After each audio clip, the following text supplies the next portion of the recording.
റാം. ഹരി ഓം. സുഖമാണോ? എല്ലാവരും സുഖമായിരിക്കട്ടെ. എല്ലാവരും കൊതിക്കുന്നത് സുഖമായിരിക്കാനല്ലേ? മനുഷ്യൻ മാത്രമല്ല, സമസ്ത ജീവജാലങ്ങളും കൊതിക്കുന്നത് സുഖമായിരിക്കുക എന്നുള്ളതാണ്, അല്ലേ? സുഖത്തിന് വേണ്ടിയല്ലേ ഈ നെട്ടോട്ട് ഓടുന്നതെല്ലാം. എന്നിട്ടോ എല്ലാവരും എന്തൊക്കെയോ ചെയ്യുന്നു, അല്ലേ? കൊച്ചുനാളിൽ നമുക്കൊന്നും അറിയില്ല. 7-14 വയസ്സ് വരെ നമുക്കൊന്നും അറിയില്ല. അത് കഴിയുമ്പോൾ എന്തൊക്കെയോ അറിഞ്ഞു തുടങ്ങുന്നു. അവിടുന്ന് പഠനം, അതിനുവേണ്ടി പിന്നെ എന്തൊക്കെയോ ജോലിയാണല്ലോ ഓട്ടം. ഓടി ഓടി വിവാഹം കഴിക്കുന്നു, ചിലർ കഴിക്കാതിരിക്കുന്നു. എന്തൊക്കെയായാലും നിരന്തര പ്രശ്നങ്ങൾ, കടം, കടപ്പാടുകൾ, ബന്ധങ്ങൾ, ബന്ധനങ്ങൾ, ഇതിലൊക്കെ പെട്ട് പെട്ട് പെട്ട് അവസാനം രോഗങ്ങൾ പിടികൂടുന്നു. പതിയെ രോഗഗ്രസ്തരായിട്ട്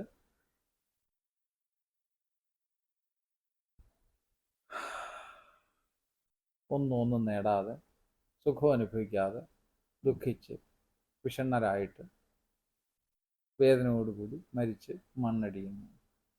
ഇതാണോ ജീവിതം?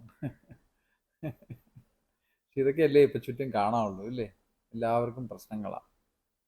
പ്രത്യേകിച്ച് നമ്മൾ കേരളത്തിൽ മലയാളികൾക്ക് പ്രശ്നങ്ങൾ ഇച്ചിരി കൂടുതലാണെന്ന് തോന്നുന്നു മറ്റ് സ്റ്റേറ്റിലേക്കാളും. മറ്റ് സ്റ്റേറ്റുള്ളവർക്കും ഇതൊക്കെ പ്രശ്നങ്ങളൊക്കെ ഉണ്ട്. പക്ഷേ ഇതുപോലെ കടം മേടിച്ച് മേടിച്ച് ജീവിക്കുന്ന ജനതയല്ല ഈ കേരളം വിട്ടാവുള്ളത്. നമ്മൾ ഇന്ത്യ മൊത്തം കറങ്ങുന്ന ആളാണ്. ഇവിടെ കടം, ഈ ബന്ധങ്ങൾ ഇച്ചിരി കൂടുതലാണെന്ന് തോന്നുന്നു. അതുകൊണ്ടുള്ള ബന്ധനങ്ങളും കൂടുതൽ തന്നെ. നമ്മൾ അമേരിക്കയെ കണ്ടുപിടിക്കാൻ തോന്നുന്നു. എല്ലാ കാര്യത്തിലും കടം മേടിക്കാൻ വേണ്ടിയാണ് നമ്മൾ ഓരോ കമ്പനികൾ പോലും തുടങ്ങുന്നത്. ഓരോ കൂട്ടായ്മകൾ പോലും കടം മേടിക്കാനുള്ളതാണ്. എന്ത് കഷ്ടമാണ് ഇത്! പണ്ടത്തെ മലയാളി ഇങ്ങനെ ആയിരുന്നില്ലല്ലോ. മുണ്ട് മുറുക്കി ഉടുക്കാൻ പറയും, പഠിക്കാൻ പറയും, പിന്നെ ഒരു പിടി അരി മാറ്റി വെക്കും. എന്തിനാ?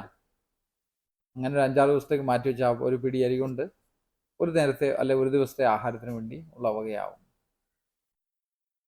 പിന്നെ എന്ത് കാര്യം ചെയ്താലും അതിന് കടപ്പാടുള്ളവരായിരിക്കാൻ പറയുമായിരുന്നു.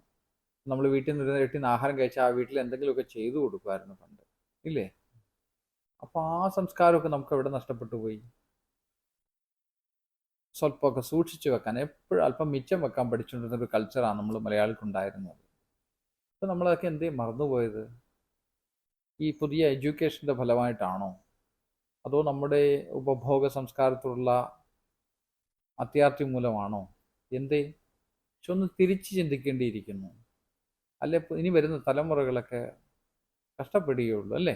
ഇപ്പം തന്നെ ഇവിടെ ആരും ഇല്ല, ചെറുപ്പക്കാരെല്ലാം പുറത്തേക്ക് പോയി. കുറച്ച് പ്രായവർ മാത്രം അവശേഷിക്കുന്നു. മക്കളൊക്കെ വലിയ നിലകളിലൊക്കെയാണ്. പക്ഷെ മരിച്ചാൽ പോലും കാണാൻ അവർക്ക് വരാൻ പറ്റണില്ല. അവരുടെ മാതാപിതാക്കൾക്കൊപ്പം ജീവിക്കുന്ന കാര്യമേ ഇല്ല. പഠിക്കാൻ ഇറങ്ങിക്കഴിഞ്ഞാൽ 12ാം ക്ലാസ് കഴിഞ്ഞാൽ പിന്നെ ഇല്ല, മക്കളെ കിട്ടാനില്ലാണ്ടായി. പിന്നെ പഠിച്ചു, അവർ ജോലിയായി. വയസ്സാം കാലത്തൊക്കെ 1-2 പ്രാവശ്യം കണ്ടാൽ വലിയ ഭാഗ്യം. അവരും അവരുടെ ബുദ്ധിമുട്ടുകളിലാണ്. അവസാനം അവരും എന്തെടുക്കുന്നു? എവിടെങ്കിലും ഒരു വീടുണ്ടാക്കി വെച്ചോ, കടം മേടിച്ചോ, അവരും ഒക്കെ ഇങ്ങനെ ജീവിച്ച് മരിച്ചു പോകുന്നു. എന്തൊരു ജീവിതമായത്! തിരിച്ചൊന്ന് ചിന്തിക്കണ്ടേ? എത്ര കാലം ഇരിക്കും ഇവിടെ? നമുക്ക് ആർക്കും അറിയില്ല. പക്ഷെ ഒരു കാര്യം ഡെഫിനറ്റാണ്, നമ്മളെല്ലാവരും മരിച്ചു പോകും. എന്തൊക്കെ നേടിയാലും മരണമുണ്ട്, ഇല്ലേ? അതിപ്പോൾ പറയാം, അധ്യാത്മ തലത്തിൽ പറയാം, ശരീരത്തിനാണ് മരണം, വേറൊന്നിനും മരണമില്ല എന്നൊക്കെ പറയാം. ഒക്കെ പറയുമ്പോൾ കൊള്ളാം, ഇല്ലേ? ജീവിതത്തെ അനുഭവിക്കുന്നില്ല എല്ലാവരും. നമ്മൾ അനുഭവത്തെ അടിസ്ഥാനമൊക്കെ നോക്കിയാൽ സാധാരണക്കാരായ നമ്മൾക്ക് മരണമുണ്ട്, ഇല്ലേ? വേദാന്ത തലങ്ങളൊക്കെ അവിടെ നിൽക്കട്ടെ. സാധാരണ അപ്പം നമുക്ക് എങ്ങനെ ജീവിക്കാം എന്നുള്ളത് പഠിക്കുക തന്നെ വേണം, ഇല്ലേ? അത് നമ്മൾ വേറെങ്ങും പോകണ്ട. നമ്മുടെ പഴയ കൾച്ചർ, നമ്മുടെ മലയാളികളുടെ കൾച്ചർ ഉണ്ടായിരുന്നോ? നല്ല ഉന്നതമായ വിദ്യാഭ്യാസം ഉണ്ടായിരുന്നു നമുക്ക്, ഇല്ലേ? നമുക്കിന്ന പോലെ അല്പ സമ്പാദ്യശീലങ്ങളൊക്കെ നമുക്കുണ്ടായിരുന്നു. സമൂഹത്തിൽ നമ്മളെല്ലാം ഒത്തൊരുമിച്ച് ജീവിച്ചിരുന്നു, അല്ലേ? മതങ്ങൾക്കും ജാതിക്കും അതീതമായിട്ടൊക്കെ നമ്മൾ ജീവിച്ചൊരു കൾച്ചർ നമുക്കുണ്ടായിരുന്നു. അത് നമുക്ക് അന്യം നിന്ന് പോയി, നഷ്ടപ്പെട്ടു പോയി. അത് തിരിച്ചു കൊണ്ടുവരാൻ നമ്മൾ ശ്രമിക്കേണ്ടതാണ് എന്നാണ് എൻ്റെ അഭിപ്രായം. കുറഞ്ഞ പക്ഷം ഞാനെങ്കിലും സന്തോഷവാനായിരിക്കണം, ഇല്ലേ? ബാക്കി എല്ലാവരെയും സന്തോഷവാനാക്കാനൊന്നും എനിക്ക് പറ്റില്ല. കുറഞ്ഞ പക്ഷം ഞാൻ ഹാപ്പി ആയിരിക്കണം. ഒരു പക്ഷേ എന്നെക്കൊണ്ട് ആർക്കെങ്കിലുമൊക്കെ പ്രയോജനം ഉണ്ടായേക്കാം. ഇത്രയൊക്കെ നമുക്ക് ചിന്തിക്കാൻ പറ്റുമെന്ന് തോന്നുന്നു. ഇത് വളരെ പെട്ടെന്നല്ലേ എല്ലാം. വളരെ സ്പീഡുള്ള കാലമാണ്. എല്ലാത്തിനും സ്പീഡ് കൂടി. അതുപോലെ മനസ്സിനും സ്പീഡ് കൂടി. പക്ഷെ ഇപ്പം നേടാനും എളുപ്പമാണ്, നഷ്ടപ്പെടാനും വളരെ എളുപ്പമാണ്. പണ്ട് അങ്ങനെ ആയിരുന്നില്ലല്ലോ. നേടാനും സമയമെടുക്കും, നഷ്ടപ്പെടാനും ഒക്കെ അല്പം സമയമെടുക്കുമായിരുന്നു. ഇപ്പം അങ്ങനെയൊന്നും അല്ലാണ്ടായിരിക്കുന്ന കാലം. നമുക്കിപ്പോൾ അതിൻ്റെ അകത്തൊന്നും ചെയ്യാൻ സാധ്യമല്ല. അപ്പം നമുക്കെങ്ങനെ സന്തോഷമായിട്ട് ജീവിക്കാം എന്നുള്ളൊരു പ്രാക്ടീസ് മാത്രമേ നമുക്ക് ചെയ്യാനാവുള്ളൂ എന്ന് തോന്നുന്നു. അതിനായിട്ട് ആദ്യത്തെ പടി ആരോഗ്യം. ആരോഗ്യം നോക്കിയേ പറ്റൂ. തനിക്ക് താനും പെരയ്ക്ക് തൂണുമെന്നാണ് പണ്ട് പറയുക. അപ്പോൾ തനിക്ക് താൻ മാത്രമേ ഉള്ളൂ. എനിക്ക് അത്യാവശ്യം ആരോഗ്യം ഉണ്ടെങ്കിൽ എനിക്ക് എന്നെങ്കിലും രക്ഷിക്കാൻ പറ്റുമല്ലോ. 2, ധനം വേണം. ധനം വേണ്ടാന്ന് ആരെങ്കിലും പറയുന്നുണ്ടെങ്കിൽ അവർ നമ്മളെ പറ്റിക്കുക.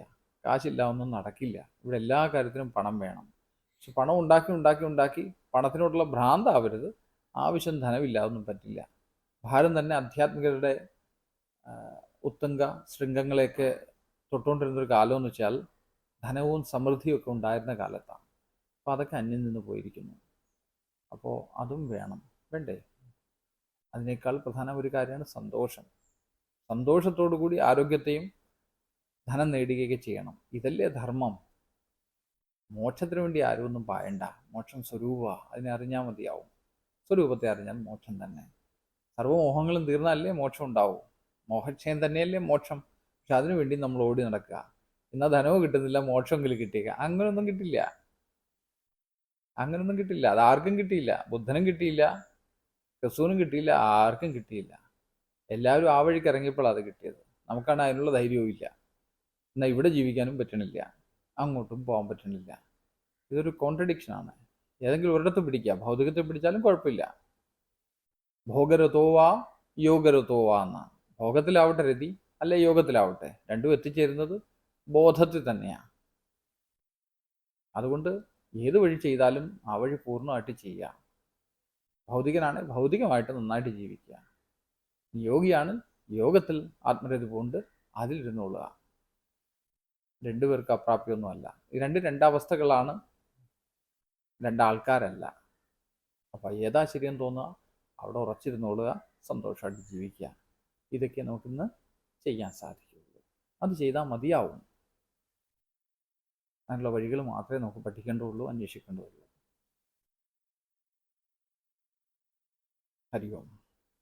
എന്തെങ്കിലുമൊക്കെ ചോദിക്കാനുണ്ടോ ചോദിക്കാം. അങ്ങനെ നമുക്ക് മുന്നോട്ട് പോകാം. ഗുരുവിനെ കണ്ടിട്ട് പോയതിന് ശേഷം ഞാൻ അങ്ങനെ ചന്ദ്രനെ ആകാശത്തേക്ക് നോക്കുമ്പോൾ എനിക്ക് ഒരു ദേവി രൂപമായിട്ട് തോന്നുന്നു, സ്ത്രീ രൂപം.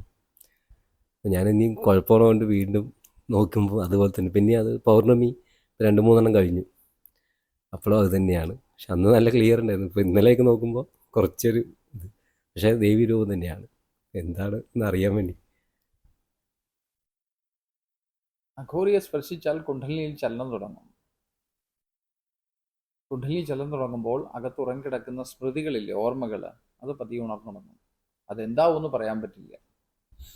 ഇനി അടുത്ത തവണ നോക്കുക, അടുത്ത പൗർണമിക്ക്. ഇപ്പോഴും പൗർണമി ഇന്നലെ കഴിഞ്ഞല്ലേ ഉള്ളൂ. അപ്പോൾ ഇന്നും പൂർണ്ണയന്ത്രം തന്നെ ആയിരിക്കുമല്ലോ ഇതുവരെ ഇങ്ങനെ ഞാൻ നേരത്തെ നോക്കിയിട്ടുണ്ട്, അറിയാതെ നോക്കിയിട്ടുണ്ട്. പക്ഷെ അതിന് ശേഷം നോക്കിയപ്പോൾ എനിക്ക് പെട്ടെന്ന് കണ്ണിൻ്റെ എന്താണ് വേണ്ടിട്ട് വീണ്ടും അത് മാറുന്നില്ല. അത് തന്നെയാണ്. ഗുരുവിനെ മനസ്സിൽ ധ്യാനിച്ചുകൊണ്ട് ഇതൊക്കെ ചെയ്യാവൂ. കാരണം ചന്ദ്രനിലുള്ള ത്രാടകം മനസ്സിനെ ഭ്രമിപ്പിക്കാം. അതുകൊണ്ട് ഗുരുവിനെ മനസ്സിൽ ഓർത്തുകൊണ്ട് മാത്രം, ഗുരുവിനെ മനസ്സിൽ ധ്യാനിച്ചിട്ട് മാത്രമേ ഇതൊക്കെ ചെയ്യാവൂ. ത്രാടകം എന്നാ പറയുക. മനസ്സിനെ ഏകാഗ്രപ്പെടുത്താൻ രൂപം ആവശ്യമുണ്ട് അല്ലേ. അത് ചന്ദ്രൻ എന്ന് വെച്ചാൽ മനസ്സിന്റെ കാരകനാണ്. മനസ്സാണ് ചന്ദ്രൻ. അത് ചലിപ്പിക്കും. അത് ചലിക്കാതിരിക്കണമെങ്കിൽ ആ ഗുരുവിൽ സ്ഥിരമായിരുന്നുകൊണ്ട് വേണം ഇതൊക്കെ ചെയ്യാൻ. അല്ലെങ്കിൽ മാനസിക രോഗങ്ങളും ഉപദ്രവങ്ങളൊക്കെ ഉണ്ടായി വന്നേക്കാം. കുണ്ഡലിനി ചലനം ഉണ്ടാകുമ്പോൾ ഇത്തരം ദൃഷ്ടികളും കാഴ്ചകളും ഒക്കെ ഉണ്ടാവും. പക്ഷെ ഇതൊക്കെ മായാജാലങ്ങളാണ്, മനസ്സിന്റെ മായകളാണ്, മനസ്സിന്റെ ജാലങ്ങളാണെന്ന് ഉറപ്പിച്ചുള്ള. പക്ഷെ ഇങ്ങനെയല്ലാതെ മുന്നോട്ട് എങ്ങനെ കൊണ്ടുപോകാൻ പറ്റും? കൊച്ചു കുഞ്ഞിനെ ഗുളിക കഴിപ്പിക്കാൻ വേണ്ടി നമ്മൾ ചോക്ലേറ്റിനുള്ളിലൊക്കെ വെച്ച് കൊടുക്കുന്ന പോലെയായത്. ഇത്തരം അനുഭവങ്ങളൊക്കെ പ്രകൃതി നമുക്ക് തരും, സത്യത്തിലേക്ക് നയിക്കാൻ വേണ്ടിയാണ്. സത്യത്തിലാണ് എത്തിച്ചേരേണ്ടത്. സത്യം എന്നാൽ ശാന്തി, പരമായ ശാന്തിയിലേക്കുള്ള വഴികളാണ് എന്ന് തിരിച്ചറിഞ്ഞുകൊണ്ട് വേണം പോവാൻ. അത് മറക്കരുത്. അല്ലെ മായ കാഴ്ചകളൊക്കെ നമ്മളെ പെടുത്തി കളയും. സൂക്ഷിച്ചോളാം.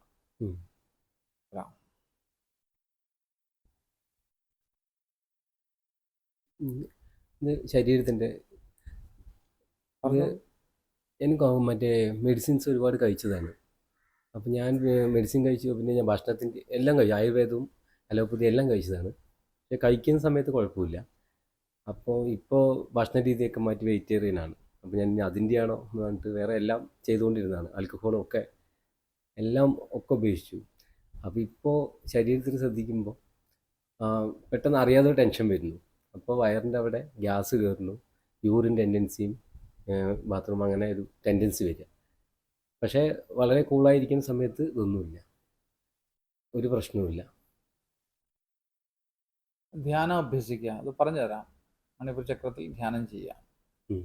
അപ്പോൾ നമുക്ക് ഇതിനെയൊക്കെ മാറ്റിയെടുക്കാൻ പറ്റും.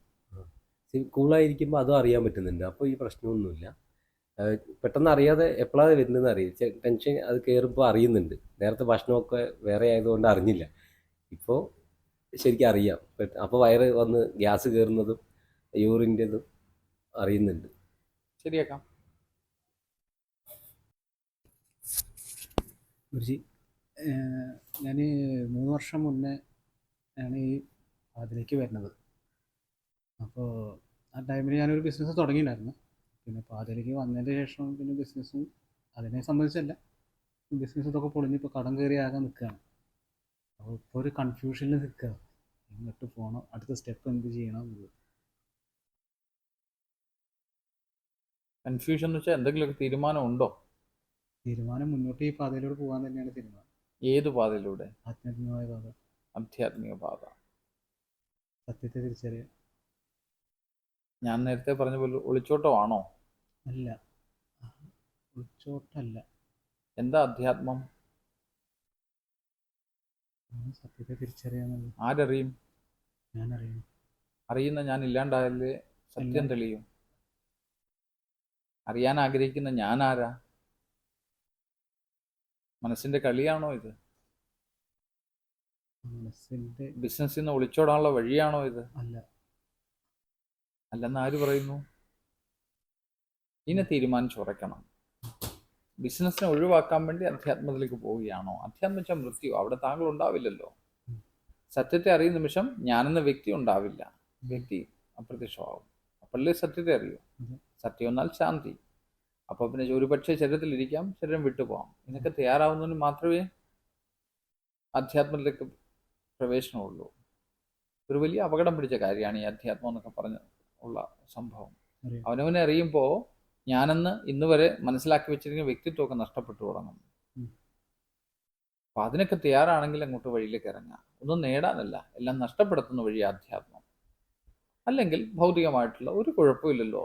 ബിസിനസ്സോ ജോലിയോ എന്താന്ന് വെച്ചാൽ അവനവനെ സംരക്ഷിക്കാൻ വേണ്ടിയിട്ടുള്ള, ധനം ആർജിക്കാൻ വേണ്ടിയിട്ടുള്ള എന്ത് വഴികളും നമുക്കത് ചെയ്യാം. ചെയ്ത് നമ്മൾ മുന്നോട്ട് പോയാലും കുറച്ച് കഴിയുമ്പോൾ ഇതിൽ തന്നെ എത്തിച്ചേരും, ഈ ആഗ്രഹം ഉണ്ടെങ്കിൽ. അങ്ങനെ തന്നെ എത്തിച്ചേരാനാണ് ഉദ്ദേശിക്കുന്നത്. അതായത് കടം ഒഴിവാക്കി പോരാനല്ല, എല്ലാം തീർത്തിട്ട് ഈ ലെവലിലേക്ക് എത്താൻ. അപ്പോൾ ധനം ഉണ്ടാക്കണ്ടേ? ഉണ്ടാക്കണം. അപ്പോൾ പിന്നെ ബിസിനസ് അല്ലേ ഉണ്ട്, അധ്യാത്മം അല്ലല്ലോ. ഭൗതിക ലെവലിലൂടെ മുന്നോട്ട് സഞ്ചരിച്ച് അവസാനം ഈ പാതയിലേക്ക് എത്താലോ. ഭൗതിക തലത്തിൽ കൂടെ പോയാലും അധ്യാത്മത്തിലേക്കായി എത്തുക എന്നല്ലേ നമ്മൾ പറഞ്ഞത്. അപ്പോൾ ഭൗതികത്തെ മാത്രം ഏകാഗ്രപ്പെട്ടാൽ മതി. മനസ്സിന്റെ ഉള്ളിൽ ആഴത്തിൽ കിടക്കേണ്ടത് എന്താ? എനിക്ക് എന്നെ അറിയണം എന്നുള്ള ആഗ്രഹം വിട്ടുകളയാതെ ഭൗതികത്തിലൂടെ അഭിരമിക്കുക. ഇതൊക്കെ ചെയ്ത് തീർത്ത ശേഷം അതിനൊരു ഗോളൊക്കെ സെറ്റ് ചെയ്യേണ്ടി വരത്തില്ലേ? നമുക്ക് ഇത്ര കാര്യങ്ങളൊക്കെ ഉണ്ട്, നമുക്ക് അസസ് ചെയ്യേണ്ടി വരും. ഞാൻ എത്ര ധനം നേടി, ഞാൻ ഇന്ന തലങ്ങളിലൊക്കെ എത്തി, ശേഷം ഞാൻ ഇതിനെ ഉപേക്ഷിച്ച് പൂർണ്ണമായ അധ്യാത്മത്തിലേക്ക് ഇറങ്ങി അതിലില്ലാണ്ടാവും എന്നൊരു തീരുമാനം ഉറപ്പിക്കണ്ടേ?